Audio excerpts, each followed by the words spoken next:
बुरा जो देखने में चला, अरे बुरा न मिले को। कबीरदास जी कहते हैं कि मुझे मेरे दिल में यह ख्याल पैदा हुआ कि दुनिया में हम देखें कि बुरा इंसान कौन है। बुरे इंसान की तलाशी में निकला, पूरी दुनिया घूम गए, बुरा आदमी कोई उसको नहीं मिला। अपने अंदर झांके तो उसको अपने आप में 101 बुराई मिली। क्या हुआ? अपने आप में 101 बुराई मिली, लेकिन दुनिया जहान में उसको बुरा इंसान कोई नहीं मिला। बुरा जो देखने में चला, अरे बुरा न मिले को। जो मन खोजा अपना तो मुझसे बुरा न को, मुझसे बुरा न को। मेरे दोस्तों, आज क्या पैगाम दो उन लोगों को जो अपने आप को बहुत बड़े इंसाफ और समझता है। कभी वो तबरेज नामी नौजवान के ऊपर अत्याचार करके मोब लिंचिंग कर डालता है, कभी अखलाक नामी नौजवान अखलाक नामी आदमी के ऊपर अत्याचार करके और उसे दुनिया से मिटा देता है। मेरे दोस्तों, कभी नासिर और जुनैद का वो कातिल बन जाता है।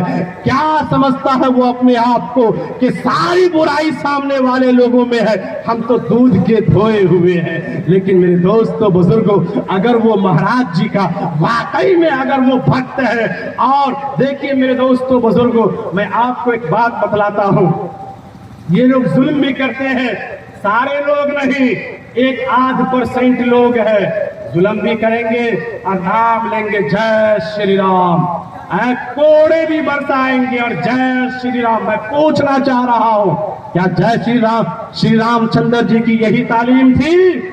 और मेरे हिंदू मुस्लिम भाइयों, बताओ, क्या श्री रामचंद्र जी की यही तालीम थी कि अगर निहत्थे मिल जाए तो उसे कोड़े बरसाओ और मेरे नाम का माला जपो, जय श्री राम। आपको पता होनी चाहिए श्री रामचंद्र जी कितने बड़े दयालु इंसान थे, इतने बड़े। सबसे पहले वो बहुत बड़े बुद्धिजीवी थे, बहुत बड़े ज्ञानी थे, बहुत बड़े ताकतवर इंसान थे। मेरे दोस्तों, कितने बड़े ताकतवर थे, कितने बड़े ज्ञानी थे, कितने बड़े बुद्धिजीवी थे। सुनिए कि जब राजा जनक को जनकपुर में अपनी बेटी सीता की शादी करवानी हुई, उन्होंने शर्त लगाया, जो कोई मेरे धनुष को उठाकर तोड़ देगा उससे अपनी बेटी की शादी करवाऊंगा। बड़े बड़े दुनिया के पहलवान गए, लेकिन राजा जनक के धनुष को उठा तक नहीं पाया, तोड़ने की तो दूर की बात। श्री रामचंद्र जी गए, उनके धनुष को उठाते हैं और तोड़ते हैं। एक को यूं फेंका, एक को यूं फेंका, एक धनुषा में गिरा, वो धनुषा धाम हो जाता है। एक जनकपुर में गिरता है, वो जनकपुर धाम हो जाता है। दोनों की दूरी 23 किलोमीटर की। इतने बड़े बलवान थे। लेकिन मेरे दोस्तों बुजुर्गों, एक बात मैं बतलाता हूं, आप वाल्मीकि रामायण में हमारे हिंदू भाई पढ़े होंगे कि श्री रामचंद्र जी को 14 साल का वनवास हुआ था। 14 साल के लिए वो वनवास में जंगल गए थे। क्यों गए थे? उसकी वजह बतलाता हूं। जबकि वो ताकतवर थे, बहुत बड़े बलवान थे, चाहते तो सामने वाले को चुटकी में मसल सकते थे और वनवास नहीं जाते वो, लेकिन चले गए। क्यों गए? मैं उन लोगों तक ये पैगाम पहुंचाना चाहता हूं जो जय श्री राम का नारा लगाता है और निहत्थे के ऊपर जुल्म करता है। ऐसा जुल्म करता है कि जब तक कि उसे मौत की घात नहीं उतारता तब तक उसे चैनियत नहीं मिलती है। मेरे दोस्तों बुजुर्गों, श्री रामचंद्र जी के पिता श्री राजा दशरथ एक युद्ध में, लड़ाई में थे। दुश्मन ऐसा वार किया, उसकी जान खतरे में पड़ गई। अगर बीवी उसको आके नहीं बचाती है तो राजा दशरथ वही मर जाते। कौन बीवी? 3 बीवियों में से जो दूसरी बीवी थी, ककई नाम है, ककई आती है, उसकी जान बचाती है। अब राजा दशरथ देखा कि मेरी जान मेरी दूसरी धर्म पत्नी ककई बचाई, बड़ा खुश होता है। ऐ मेरी बीवी, बीवी हो तो तुम जैसी, तुमने तो मेरी जान बचा करके हमें दूसरी जिंदगी से नवाजी है। बोल आज तू क्या मांगती हो? आज मैं तुम्हें वचन देता हूं, जो हमसे मांग करेगी, जो तुम चाहेगी, आज मैं तेरी मांग को पूरा कर दूंगा। अब सोचिए, बीवी बहुत तेज थी। इस दूसरी बीवी से, राजा दशरथ की दूसरी पत्नी से एक बेटा जिसका नाम भरत, अब बड़ी वाली पत्नी, सबसे पहली पत्नी से एक बेटा जिसका नाम श्री रामचंद्र जी, भाइयों में सबसे बड़े श्री रामचंद्र जी। अब देखिए, राजा दशरथ की जान बचती है, वो वचन बीवी दूसरी बीवी को देते हैं कि मांग हमसे क्या मांगती हो। बीवी कहती, तेज थी, बहुत समझदार थी, कहने लगी कि मेरे शौहर श्री राजा दशरथ जी, इस वचन को मैं एक मुद्दत के लिए रख लेती हूँ, अभी नहीं चाहिए, एक मुद्दत के बाद मांग लेंगे।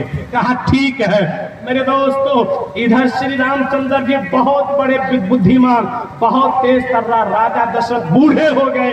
अब राजा दशरथ के दिल में ये बात पैदा हुई कि क्यों नहीं अपनी जिंदगी के अंदर अपने बड़े बेटे श्री रामचंद्र को अपना राजपाट का मालिक बना दो।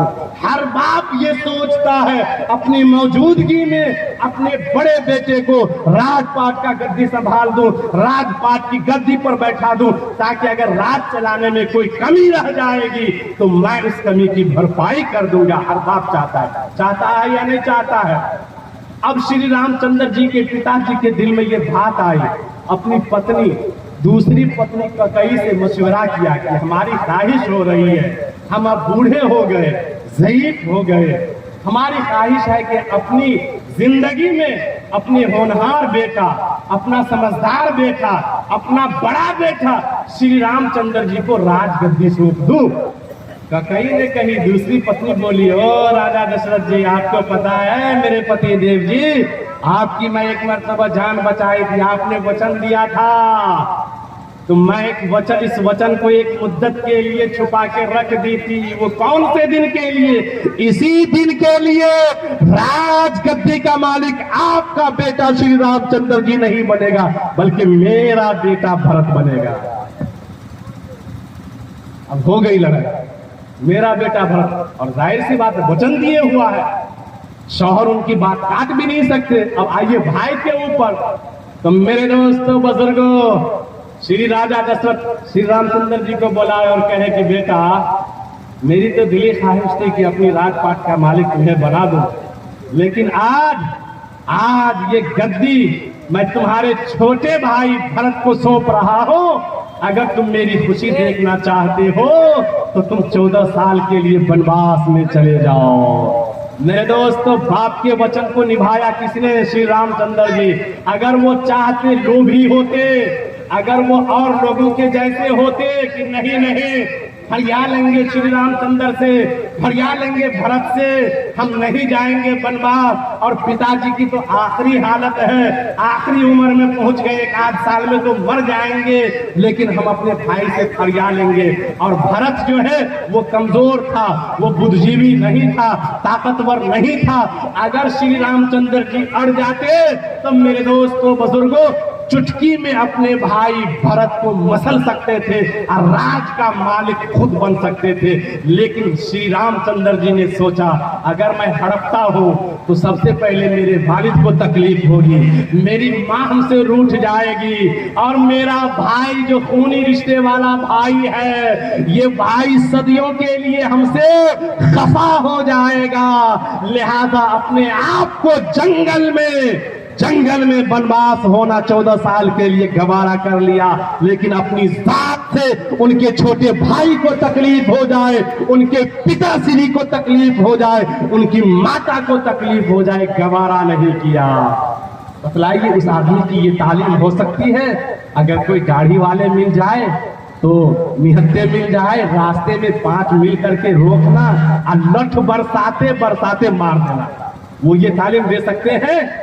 तो फिर कैसे हैं वो लोग जो उनके नाम का माला जपते हैं, जय श्री राम का माला भी जपते हैं, निहत्ते के ऊपर जुल्म भी करते हैं, वो गलत करते हैं, वो डबल पापी है।